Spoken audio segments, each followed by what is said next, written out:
Welcome to TG24 TV. నేను సుమలత. మేడ్చల్ జిల్లా కుత్బుల్లాపూర్ నియోజకవర్గం ప్రపంచ నీటి పొదుపు దినోత్సవం సందర్భంగా జిల్లా పరిషత్ హైస్కూల్ సూరారం కాలనీలో విద్యార్థులకు వ్యాసరచన పోటీలు డ్రాయింగ్ వేయించడం జరిగింది. అట్టి వారికి బహుమతులు ఇవ్వడం జరిగింది. ఈ కార్యక్రమంలో సామాజికవేత్త పర్యావరణ ప్రేమికుడు కోల రవీందర్ ముదిరాజ్ మాట్లాడుతూ వర్షపు నీరే జీవనాధారం, కాపాడుకుంటూ మన ధర్మం అని అన్నారు. ఎక్కడ చూసినా కాంక్రీట్ జంగల్ అయిందని, నీళ్లు భూమిలోకి పోయే పరిస్థితి లేదని, కావున నీటిని పొదుపుగా వాడడం మన బాధ్యతని, వర్షపు నీటిని ఇంకుడు గుంతల ద్వారా భూమిలోకి పంపినప్పుడే వర్షపు నీరు మనకు లభిస్తుందని, లేనిచో 600 అడుగులు వేసినా 6 చుక్కల నీరు రాదని, రక్తం దొరుకుతుందేమో గానీ మనకు నీరు దొరకని పరిస్థితి ఏర్పడుతుందని భయమేస్తుందని, కావున ప్రతి విద్యార్థి నీటిని పొదుపుగా వాడే విధంగా మనం అవలంబించుకోవాలని ఈ సందర్భంగా తెలియపరిచారు. మనం 1 కేజీ బియ్యం, రైస్ పండించాలంటే 250 లీటర్లు నీళ్లు అవసరం. ఇంట్లో ఫంక్షన్ ఉన్నప్పుడు చిన్నపాటి గ్లాసులు వాడాలని, పెద్ద గ్లాసులు వాడవద్దని, బట్టలు ఉతికిన నీటిని మనం బాత్రూంలో వాడాలని ఈ యొక్క కార్యక్రమంలో హెడ్ మాస్టర్ పుణ్యావతి మేడం మాట్లాడుతూ, ప్రతి విద్యార్థి భోజనం తర్వాత 1 గ్లాసులో నీరు తీసుకొని మొక్కలు ఉన్న చోటే చేతులు కడుక్కోవాలని అన్నారు. ఈ కార్యక్రమంలో మల్లికార్జున్, రాగరాజు, మహేష్ బాబు, ఝాన్సీ మేడం, ఉపాధ్యాయులు తదితరులు పాల్గొన్నారు. అది ఇంపార్టెంట్. అంటే ఇప్పుడు లాస్ట్కి అది అయిపోయింది, వాటర్ లేకుంటే లైఫ్ లేదు కదా. ఇప్పుడు మనం ఏం చేస్తున్నాము, వాటర్ ప్యాకెట్స్ కొనుక్కుంటున్నాం. ఇక్కడనేమో మనం కడుక్కునే దగ్గరనేమో మొత్తం వాటర్ తింపుతుంది. మామూలుగా చేతులు కడుక్కుంటే చిన్నగా తింపుకొని చేతులు మనం ఏం చేస్తున్నాం, చాలా స్పీడ్గా.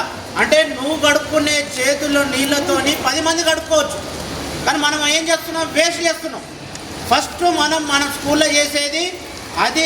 ఈ వరల్డ్ వాటర్ డే సందర్భంగా మీరు అందరూ కూడా గుర్తుంచుకోవాల్సిన విషయం ఏంటంటే, మన పాఠశాలలో మీరు వాడే వాటర్ కూడా చాలా పొదుపుగా వాడండి. వాడతారా లేదా? గట్టిగా వాడతారా లేదా? గట్టిగా చెప్పాలి, వాడతాం అనాలి. వాడతారా లేదా? ఎలా వాడతారు? గట్టిగా. ఇంకోటి ఈ రోజు నుంచి ఒక పెట్టుకోండి సార్ అన్నట్టుగా. ఇప్పుడు అక్కడికి వెళ్ళి మీరు చేతులు కడుగుతున్నారు కదా, ఆ నీళ్ళన్నీ మనకి ఎక్కడైనా వేస్ట్ పోతున్నాయి కాబట్టి ఒక చిన్న బాటిల్ పెట్టి ఆ బాటిల్లో కట్టుకొని వచ్చి ఆ చెట్ల దగ్గర మీరు అన్నం తింటారు కదా, అక్కడ కడుక్కోండి. అక్కడక్కడ ఎన్నో చెట్లు ఉన్నాయి. ఆ చెట్ల దగ్గర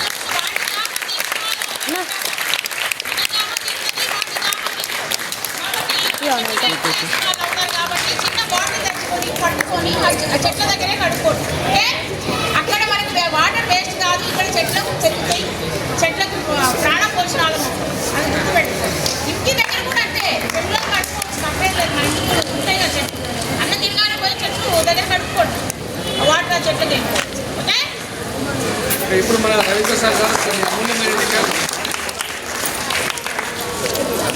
ఈరోజు ప్రపంచ నీటి పొదుపు దినోత్సవ సందర్భంగా నన్ను ఆహ్వానించినందుకు గురువులు, పెద్దలు, మరి ఉపాధ్యాయులందరికీ కూడా మీ అందరికీ కూడా ధన్యవాదాలు తెలియపరుస్తూ, వర్షపు నీరే జీవనాధారం, వర్షపు నీరే కాపాడుకొనుట మన ధర్మం, కాపాడుకొనుట. వర్షమే పడకపోతే 600 అడుగులు వేసినా అరచుక్క నీళ్ళు రాదు. వర్షాలు పడకపోతే, భూమిని లోపలి పంపకపోతే 600 అడుగులు వేసినా అరచుక్క నీళ్ళు రాదు. వర్షపు నీటినే కాపాడుకుందాం, భావి తరాలకు మనం సూచన ఇద్దాం. ఈరోజు మనం ఎన్ని నీళ్ళు వేసి చేస్తున్నామంటే, రాజస్థాన్లో 1 బకెట్లో బట్టలకి స్నానం చేస్తాం, మనం 2 బకెట్లో స్నానం చేస్తాం.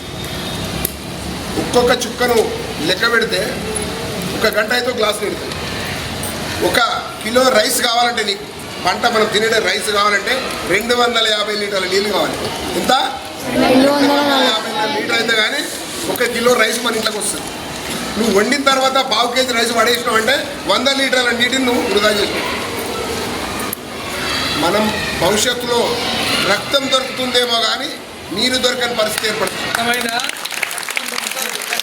రక్తం దొరికే పరిస్థితి వస్తుంది కానీ నీళ్ళు దొరకని పరిస్థితి ఏర్పడే ప్రమాదం ఉన్నది. ఇవాళ మూత్రం పోస్తే ఊసి దాటిపోతుంది.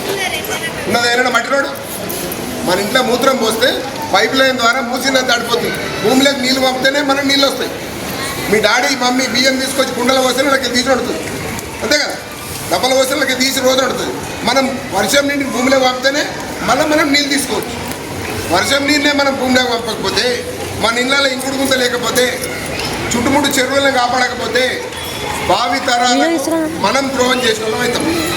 కాబట్టి ఇక్కడ నుంచి మనం అంట్లు తోమేటప్పుడు ఒక డబ్బాలు నీళ్ళు తీసుకొని కడిగినాక ఇంకో డబ్బాలు కడగాలి. కొందరు ఏం చేస్తారు, తోమగానే నల్ల కింద పెడతారు కడుగుతారు, మళ్ళీ కూడా తీస్తారు దాని కింద పెట్టి కడుగుతారు, నీళ్ళు ఉడతాయి.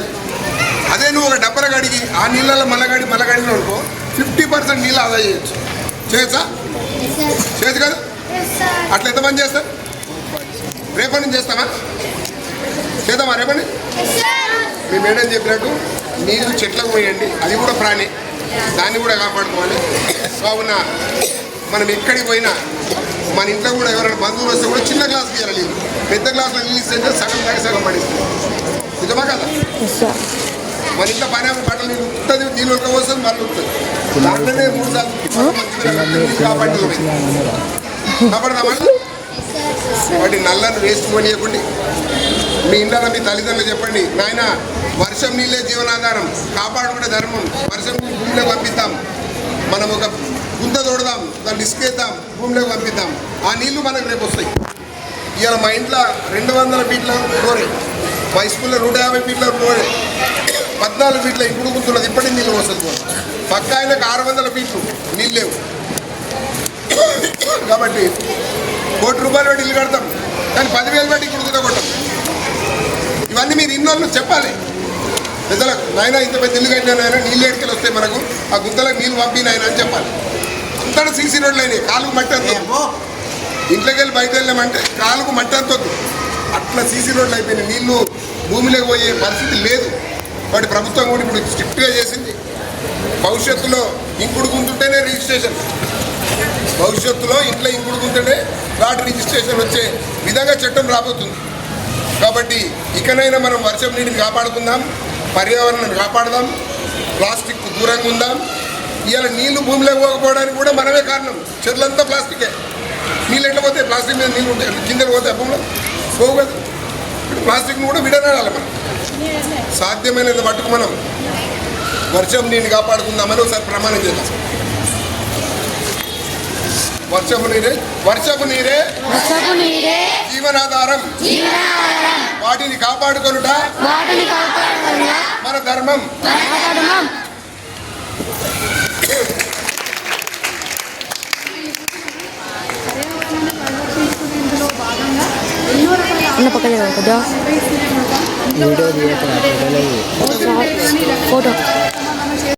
Hi, నేను మీ Satyasri. Please do subscribe TG24 TV.